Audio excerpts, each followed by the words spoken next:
नमस्कार। भारतीय reserve bank ने मिडिल क्लास को बड़ी राहत देते हुए रेपो रेट में कटौती कर दी है। रेपो रेट में ये कटौती 25 बेसिस पॉइंट की हुई है, जिस कारण अब मौजूदा रेपो रेट 6.25% हो गया है।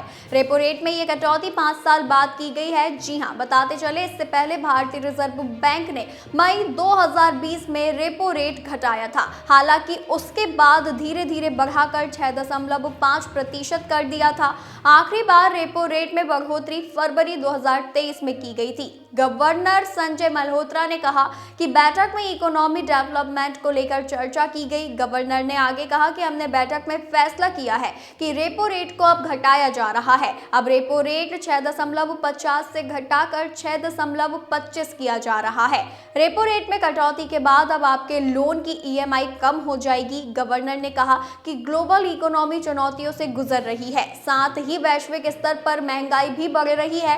वहीं फेडरल रिजर्व बैंक ने रेट में कई बार कटौती की है। साथ ही जियोपॉलिटिकल टेंशन भी बढ़ रहा है, जिस कारण दुनिया भर की इकोनॉमी पर असर पड़ रहा है।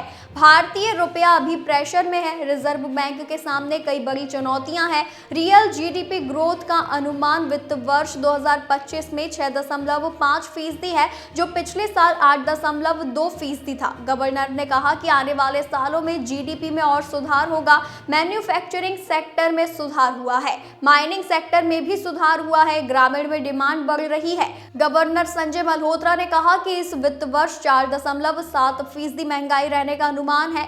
वहीं आगे महंगाई दर और कम हो जाएगी। गवर्नर ने कहा है कि साइबर क्राइम और फ्रॉड तेजी से बढ़ रहा है। रिजर्व बैंक सिक्योरिटी को बढ़ाने के लिए भी काम कर रहा है। रिजर्व बैंक ने कहा है कि सेकेंडरी मार्केट में गवर्नमेंट सिक्योरिटीज में ट्रेडिंग करने के लिए निवेशक सेबी द्वारा रजिस्टर्ड RBI के प्लेटफॉर्म का उपयोग कर सकते हैं। बताते चले, महंगाई का सीधा संबंध परचेजिंग पावर से है। उदाहरण के लिए, यदि महंगाई दर 7% है तो अर्जित किए गए 100 रुपए का मूल्य सिर्फ 93 रुपए होगा। इसीलिए महंगाई को देखते हुए ही निवेश करना चाहिए।